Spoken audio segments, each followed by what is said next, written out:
sore, balik lagi di podcast Suara UKM bareng aku di sini Fadli. Halo semuanya. Gimana nih kabarnya? Semoga teman-teman sehat-sehat ya dan pastinya harus semangat dong kuliah. Meskipun kita dapat jatah libur untuk lebaran hanya sedikit, tapi kita harus semangat untuk menjalani kehidupan di perkuliahan.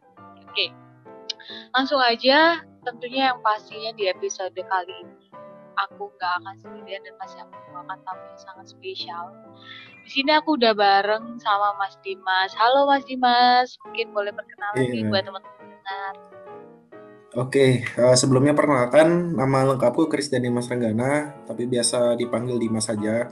Aku sendiri itu berasal dari UKM Erlangga Orkestra dan kebetulan di tahun ini aku diamanahi sebagai Wakil Ketua Erlangga Orkestra. Nah, aku sendiri dari Fakultas Sains dan Teknologi Universitas Erlangga. Oh, halo Mas Dimas. Gimana nih Mas Iya, kabarnya? halo. Ya, baik-baik aja sih sejauh ini, walaupun dapat jatah libur sedikit ya, baru Ya, kelar harus tetap lebaran. semangat. Iya. Gimana nih Mas, apa kemarin liburannya sudah memanfaatkan apa aja nih? Mungkin kesibukan apa atau full untuk libur gak mau memikirkan tugas? Iya, kalau dari saya pribadi ngerjain tugasnya itu sih sebelum liburan Oh Idul iya, bener Fitrinya. banget, Jadi ya benar-benar. pas liburan itu saya nikmatin aja lah gitu.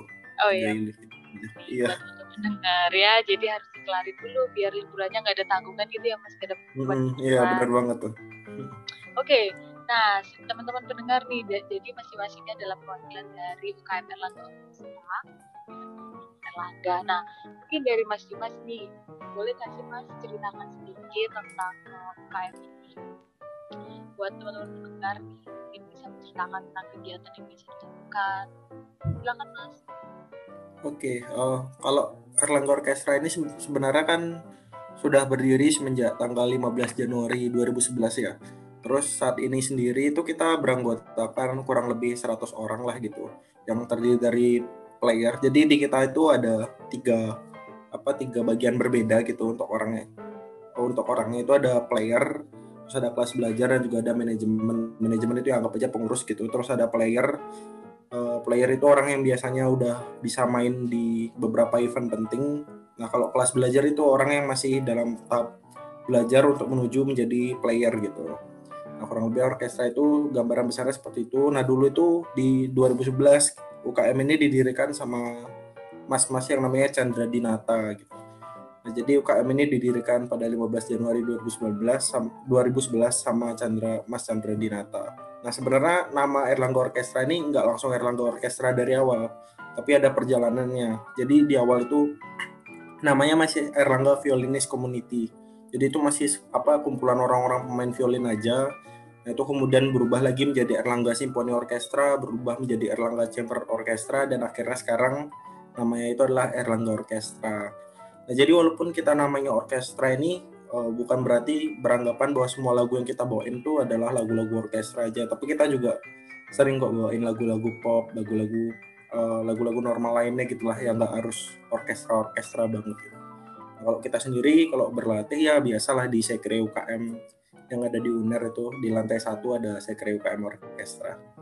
Mungkin itu sih kurang lebih untuk orkestra, untuk Erlangga Orkestra. Oke nih Mas, mungkin ada beberapa teman-teman yang sedikit mempertanyakan kalau misalnya di orkestra ini kan kayak banyak, dulu kan namanya violin ya Mas, sekarang kan dinamakan orkestra. Apakah diambil nama orkestra itu dari berbagai macam alat musik yang ada di dalam Airlangga Orkestra ini atau gimana? Iya, jadi kan kalau dulu itu kan namanya pertama Erlangga Violinist Community karena emang dibentuk untuk menyatukan orang-orang yang bisa main violin gitu.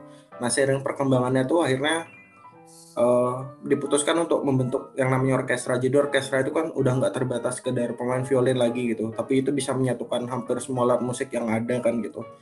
Nah, jadinya itu dibentuklah orkestra untuk nggak cuman khusus untuk pemain violin aja, tapi bisa juga pemain-pemain musik, termasuk pemain musik kayak gitar, piano, bass, dan juga drum itu bisa masuk ke orkestra ini sendiri gitu.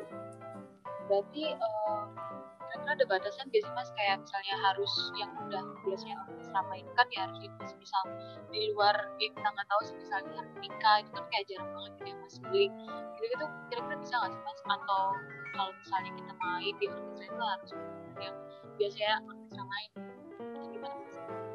Oh, bisa banget sih. Jadi kita itu nerima semua jenis alat musik gitu ya. Mau itu suling, mau harmonika, mau apapun itu, kita pasti tetap terima untuk masuk ke UKM kita gitu. Karena di UKM kita ini ya kita sebisa mungkin itu justru semakin banyak ada alat musik ya justru kita semakin senang gitu. Karena otomatis variasi dari musik yang kita bawakan itu menjadi lebih variatif gitu, nggak monoton itu aja. Kalau justru ada harmonika, ada suling, itu kita benar-benar welcome sih justru. Karena kita memang butuh inovasi-inovasi baru dari alat musiknya itu sendiri. Jadi nggak terbatas di alat musik yang udah biasa kayak violin, gitar, piano gitu nggak terbatas di sana aja. Tapi kita welcome semua alat musik sih.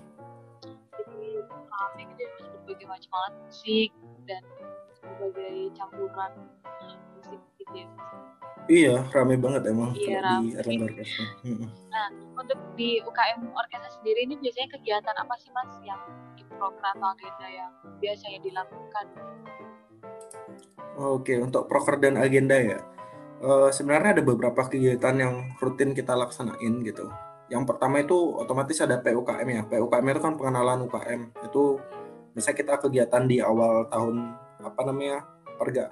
masuknya maba baru atau mahasiswa baru itu ke dalam Universitas Erlangga. Jadi kita di sana itu bakal ada kegiatan pengenalan ke mahasiswa-mahasiswa baru ini apa sih Erlangga Orkestra itu, kegiatan apa yang kita laksanakan di dalamnya. Nah, untuk mengenal lebih dalam itu biasanya lewat sarana PUKM itu. Terus ini saya urutin aja ya dari awal, mungkin dari awal gini. Mungkin secara Terus singkat selanjutnya aja itu nggak apa-apa.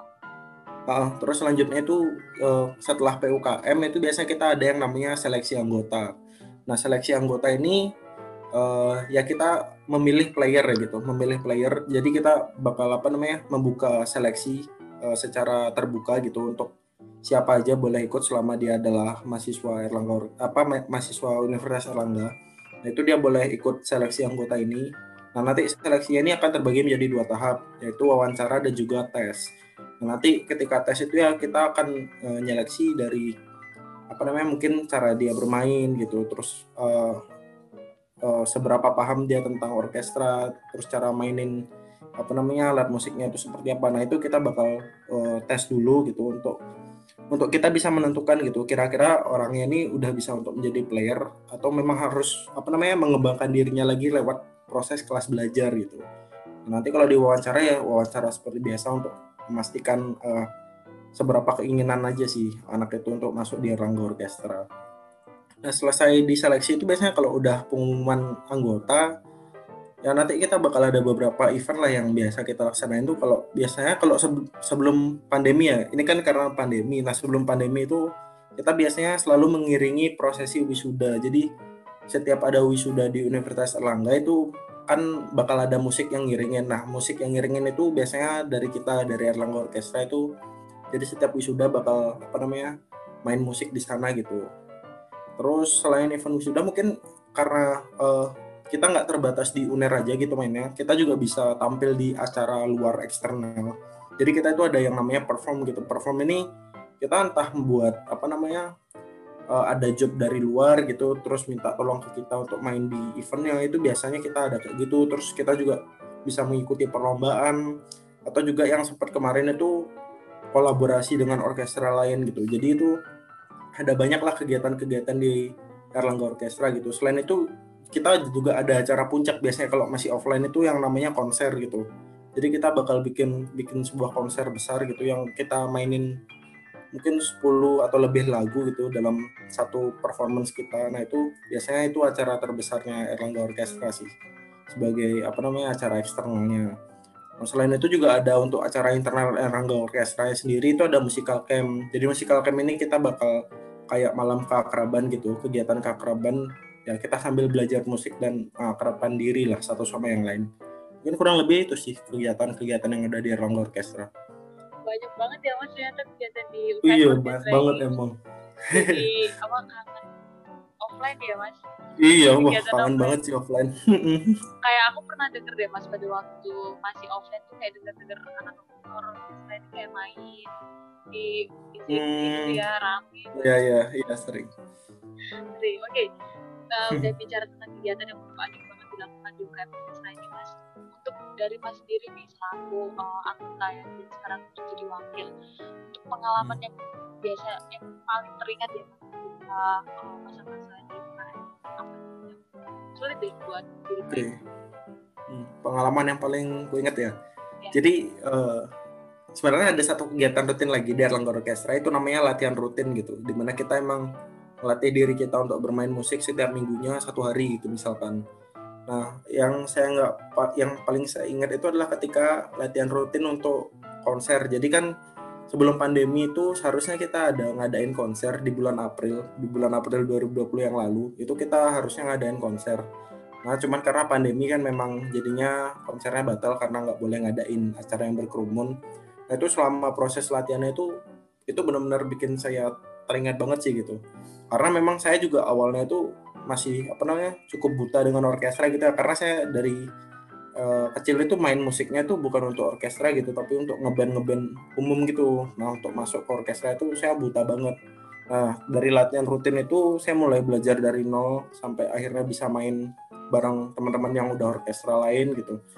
Nah, itu pengalaman yang nggak bakal saya lupain sih, karena memang awalnya saya cukup struggle, tapi akhirnya karena udah berjuang dan ngeluarin effort lebih juga, akhirnya bisa untuk main sama teman-teman orkestra lainnya gitu sih, kalau pengalaman kayak yang paling saya ingat. kebersamaan nih sih Mas ya yang bisa membuat Mas jadi bertahan gitu. Iya, karena orang-orangnya juga asik-asik banget gitu, terus ya mau nggak mandang skill saya seberapa gitu, mereka tetap ngayomin bareng gitu. Nah, itu sih yang bisa bikin saya bertahan untuk latihan terus. Jadi nggak hanya main musik sih Mas ya sebenarnya di dalam itu, tapi juga sosialnya bersamanya itu Iya, juga benar. benar ada gitu, nggak hanya musik aja. Bener banget. Oke, ini Mas mungkin dari Mas sendiri nih, kalau misalnya Mas bisa kasih tahu nih ke teman-teman, kenapa sih buat teman-teman ini buat masuk ke UKM Orkestra ini? Kenapa harus masuk gitu ya ke Erlangga Orkestra gitu ya? Kalau menurut saya, kenapa harus masuk ke Erlangga Orkestra? Karena yang pertama nggak ada alasan untuk kalian nggak masuk ke Erlangga Orkestra sih, terutama yang udah cinta banget dengan musik ya. Jadi yang pertama itu di Erlangga Orkestra ini nggak ada yang namanya orang yang lebih jago, mana yang lebih nggak bisa main gitu, nggak ada yang kayak gitu namanya di Erlangga Orkestra. Jadi semua itu sama, kita sama-sama berproses gitu, sama-sama berkembang bareng, sama-sama belajar bareng gitu. Nah, jadi nggak ada alasan untuk nggak masuk Erlangga Orkestra gitu. Kalau udah cinta musik, nggak usah takut karena belum terlalu jago, nggak usah takut karena masih baru belajar, karena di Erlangga Orkestra itu kita welcome buat semua orang yang memang ingin mencurahkan bakat dan minatnya di bidang musik gitu. Jadi kita open banget gitu. Kalau misalkan masih baru belajar, ya kita belajar bareng-bareng sampai nantinya kita bisa main bareng-bareng di event yang sama gitu. Nah, jadinya kalau memang kalian ingin berproses, kalian ingin latihan, atau kalian ingin belajar, entah itu dari nol, dari pertengahan maupun udah advance gitu, silahkan bergabung aja di Erlangga Orkestra, karena kita welcome untuk semuanya gitu. Kita bakal sharing ilmu bareng-bareng dan berproses dari nol bareng-bareng juga gitu. Mungkin itu sih alasannya kenapa harus masuk Erlangga Orkestra. Nah, biasanya kan yang ditakutin nih dari teman-teman kayak nggak bisa tapi kepingin gitu mencoba hal baru. Jadi kalau misalnya nggak punya bakat di dunia musik, tetap bisa diterima ya, Mas? Maksudnya kayak, Tetap bisa banget sih. oke. Kan ada proses kelas belajar itu dari nol pun bakal diajarin juga gitu. Wah, ini pasti menarik perhatian banget ya Mas ini kayaknya UKM Iya. Erlangga Orkestra ini. Semoga aja ya Mas buat teman-teman dengar bisa banyak banget minatnya dan rasa ingin tahunya tinggi banget hingga pengen masuk ke UKM Orkestra. Nah, oke Mas, mungkin nih buat teman-teman dengar nih kan mungkin merasa bahwa penjelasan dari kita kan nggak terlalu banyak nih Mas ya.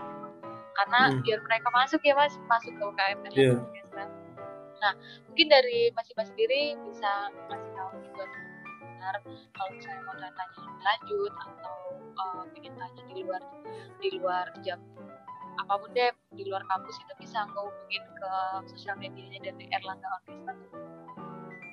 Oke, jadi untuk kalau mau tahu lebih lanjut tentang Erlangga Orkestra, itu bisa aja langsung cek ke Instagram kita, itu namanya Erlangga Orkestra. Digabung tulisannya, nggak dipisah, Erlangga Orkestra. Nanti di sana itu di bio IG-nya itu ada kontak personnya dan narahubung yang bisa dihubungi untuk bertanya-tanya lebih lanjut. Itu nanti namanya Kak Alif. Itu dia bakal bantu teman-teman semua yang mungkin ada pertanyaan atau mungkin ada ingin tahu lebih gitu. Nah, itu bisa langsung aja dicek di Instagram kita @erlanggaorkestra. Lalu mungkin kalau misalkan kurang informasi yang ada di Instagram, boleh langsung chat kontak personnya aja. Nah, selain itu juga bisa cek di YouTube kita sih. Kita juga ada YouTube namanya Erlangga Orkestra. Itu biasa tulisannya Erlangga spasi Orkestra. Di situ kita ada beberapa performance yang sudah kita lakukan. Ada virtual konser, ada konser yang waktu kita masih Isinya offline itu. kenangan-kenangan ya Mas. Iya, semua ada di sana gitu. Iya. Jadi kalau mau tahu kita ngapain aja, boleh langsung cek aja di YouTube kita Erlangga Orkestra. Jangan lupa subscribe. Pasti itu. Oke, buat teman-teman nanti kalau misalnya Mas Dimas mungkin merasa kecepatan ngomongnya, kita udah bantu nanti tulis di description box-nya. Jadi nanti teman-teman bisa langsung cek aja di YouTube sama di Spotify kita. Dan mungkin kita sudah di ujung acara nih Mas ya. Sekali lagi terima kasih buat Mas Dimas perwakilan dari UKM Erlangga Orkestra udah mau berbincang-bincang di podcast Suara UKM.